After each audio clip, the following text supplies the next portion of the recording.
Mesdames et messieurs, bonjour. Voici les titres de l'actualité. La Guadeloupe est menacée par la tempête tropicale Émilie. Une mystérieuse pluie d'oiseaux s'abat sur l'île de la Réunion. Le nombre d'incidents aériens dans le ciel belge a augmenté en 2010. Et la SNCF se met au langage des signes. Bonjour et bienvenue dans l'édition de votre journal.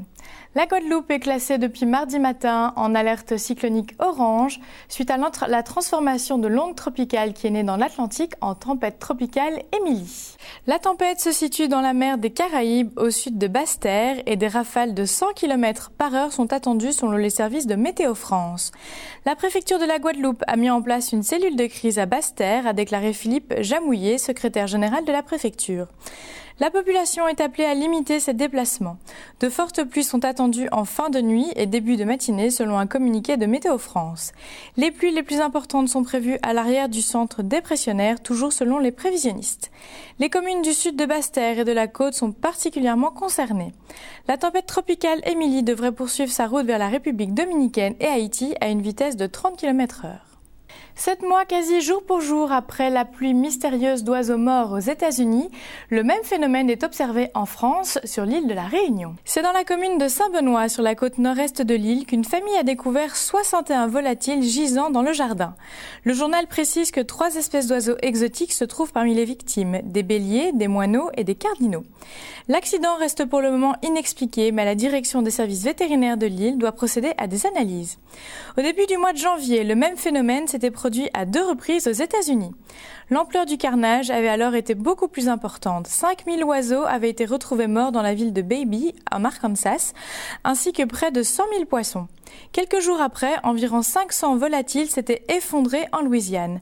À l'époque, les responsables américains n'avaient pu expliquer avec certitude les faits, mais ils avaient penché pour un vent de panique qui aurait saisi les oiseaux, peut-être à cause des feux d'artifice du 31 décembre. Il avait en tout cas été démontré que les oiseaux n'avaient pas été empoisonnés, mais qu'ils étaient morts suite d'hémorragie interne.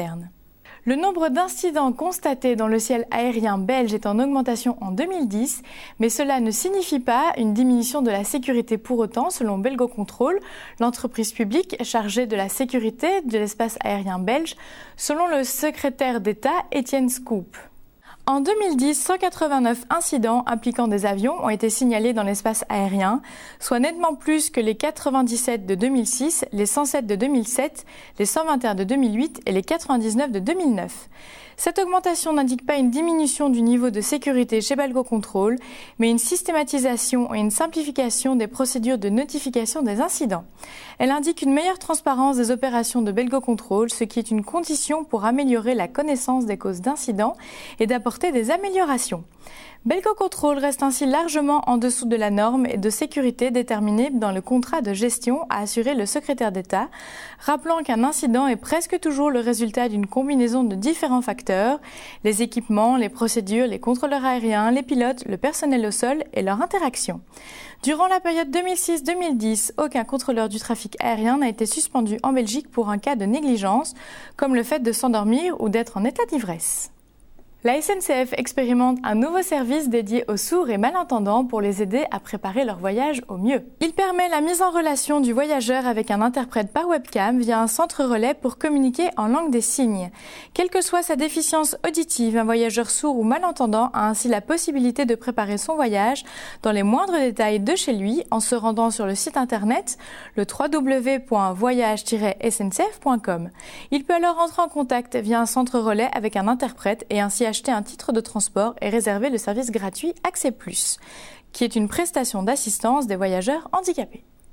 Une parachutiste danoise a survécu à une chute de plus de 1000 mètres. La jeune femme de 28 ans effectue un saut avec un membre du club de parachutisme de Viborg dans le Jutland. Sa première voile ainsi que le parachute de secours ne se sont pas ouverts. Les circonstances précises de la chute ne sont pas encore connues et on ignore si une des voiles a pu tout de même partiellement s'ouvrir.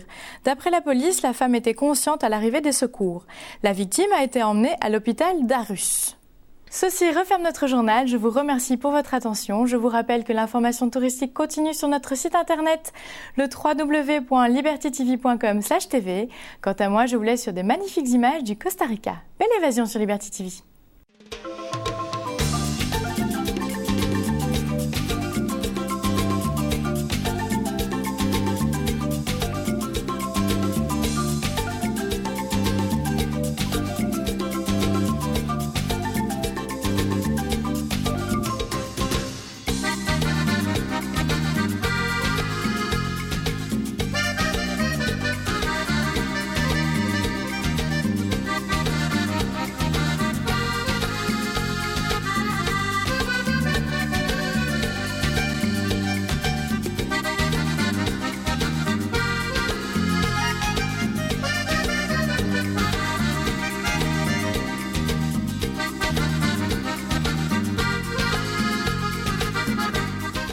Notre mission à Liberty TV, c'est de vous faire voyager en toute sécurité. Pour cela, notre chaîne vous propose chaque jour, entre 11 et 23 heures, un journal télévisé du tourisme qui vous informe de toute l'actualité touristique des 4 coins de la planète, de l'Asie à l'Europe, en passant par l'Amérique ou encore l'Afrique, des catastrophes naturelles aux perturbations aux aéroports, mais aussi des événements et fêtes à ne pas manquer. Notre journal vous donnera les informations essentielles. Mais ce n'est pas tout, l'actualité touristique, c'est aussi 24 heures sur 24, 7 jours sur 7, sur notre site internet libertytv.com/tv, actualité belge, française ou internationale, la météo, l'image du jour, tout un contenu pour mieux vous informer.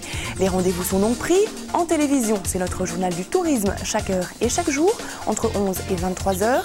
Et sur internet, vous pouvez vous connecter 24 heures sur 24, 7 jours sur 7 sur libertytv.com/tv.